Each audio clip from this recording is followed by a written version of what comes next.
નમસ્કાર ખેડૂત મિત્રો, અમારી આ ધરતીપુત્ર ચેનલની અંદર દરેકે દરેક મિત્રોનું હાર્દિક સ્વાગત છે।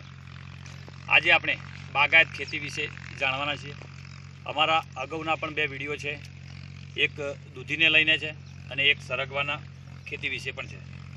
હવે સરગવાની ખેતી કેમ કરવી પડી એના વિશે આપણે થોડી જાણકારી લઈ લઈએ કે સરગવાની ખેતી જે આપણે કરીએ એ 4 વર્ષની ખેતી છે। હવે સરગવાની ખેતીની અંદર મિશ્ર પાકની અંદર બાગાયતમાં જો તમને રસ હોય તો તમે 10 બાય 20ના અંતરે 20 બાય 10ના અંતરે આંબા પણ રોપી શકો છો। આંબા 10 બાય 20ના અંતરે કીધું એટલે લોકોને પ્રશ્ન થશે કે ભાઈ આંબાનો ગ્રોથ કરે 20 ફૂટ અંતર રાખ્યું છે એની અંદર બે આંબા આમને સામને અડી જશે।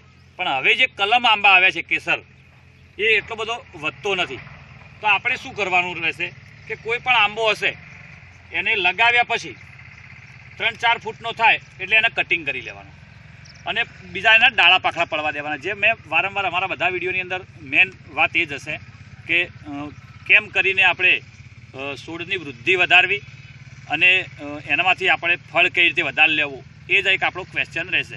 કારણ કે ખેડૂતને આગળ આવવું હશે તો ફળની જરૂર છે, એને ઝાડનો ગ્રોથ કરાવીને કોઈ ફાયદો નથી।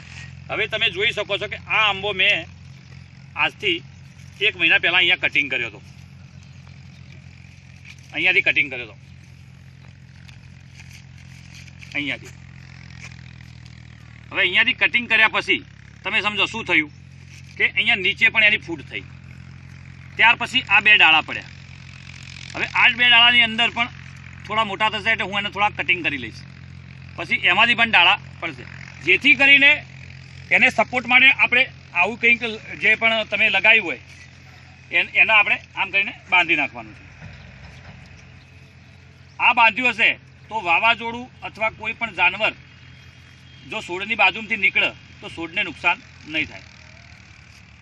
હવે આ એક થઈ ગઈ એ વાત।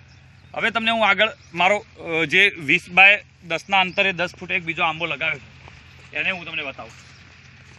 આ છોડે કેટલો મસ્ત પાન કાઢ્યા છે, પણ અહીંયાથી અમે આ છોડને પણ અહીંયા કટિંગ કર્યો છે, જે તમે લોકો જોઈ શકો છો, અને અહીંયા આને આ સપોર્ટ આપી દીધો છે। થઈ વાત એ 20 ફૂટના અંતરની। હવે આવી 10 ફૂટના અંતરની। હવે આ છોડ હતો એ અમે ખેતર તૈયાર કરતા હતા સરગવા માટે, નિંદામણ કાઢવાની પદ્ધતિથી, તો ટ્રેક્ટરના હમાળથી આપોઆપ આ છોડ અહીંયાથી કપાઈ ગયો હતો, જોઈ શકો છો તમે, અહીંયા કટિંગ થઈ ગયું। હવે તમે જુઓ કે આ કટિંગ થઈ ગયો પછી એની ફૂટ કેટલી પડી છે, એની 4 ડાળા તૈયાર થયા છે।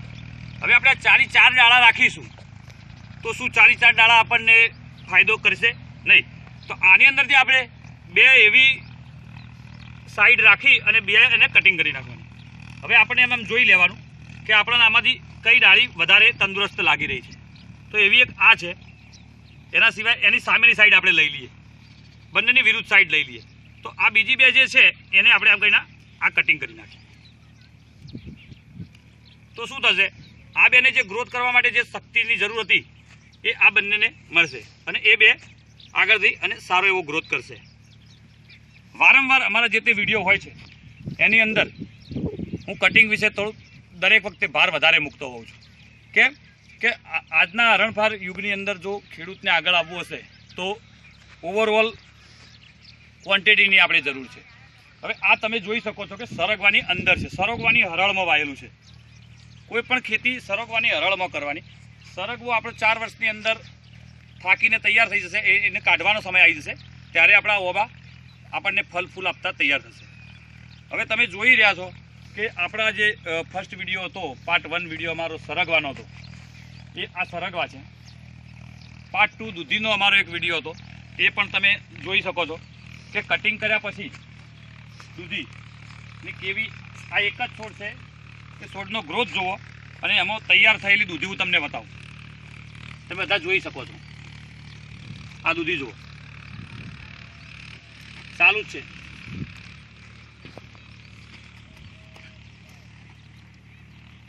હવે આ વિડીયો પાર્ટ 3, હવે હું તમને એક બીજો વિડીયો આના પછી મૂકું તો એ આપણે પાર્ટ 4 હશે। અને ત્રણેય ખેતી સાથે કઈ રીતે કરી છે અને અમે એનું નિંદામણનું મેનેજ કઈ રીતે કરીએ છીએ એના વિશે એક નવું હથિયાર અમે બનાવ્યું છે. એ પણ હું તમને બતાવું કે નિંદામણ નાશક કઈ રીતે આપણે જલ્દીથી ખેડૂતને હેરાન કર્યા વગર, એટલે ટૂંકમાં આપણે દાંતરડીથી આપણા જે ઘર આખું હોય એ હેરાન થાય એની જગ્યાએ અમારું આ જે હથિયાર છે એ તમને કેટલું મદદરૂપ થશે એ તમે જોઈ અને તમારા જે તે લુહાર કે જે તે ઓજારો બનાવતા હોય ખેતીવાડીના એમની પાસે જઈ આ વિડીયો ફોટો બતાવી અને એવું એક ઓજાર બનાવી લેજો, જેથી કરીને દરેકને ફાયદો થશે 100%. હવે અમારી આ ધરતીપુત્ર ચેનલના આ વિડીયો જે અમે વારંવાર બનાવી રહ્યા છીએ અને આવા નવા વિડીયો આગળ બનાવીએ અને તમને જો મજા આવતી હોય તો અમારી આ ચેનલને સબસ્ક્રાઈબ કરો, લાઈક કરો, શેર કરો, તેમજ કોઈ પણ પ્રશ્ન હોય ખેતી વિશે તો અમને કમેન્ટ કરો.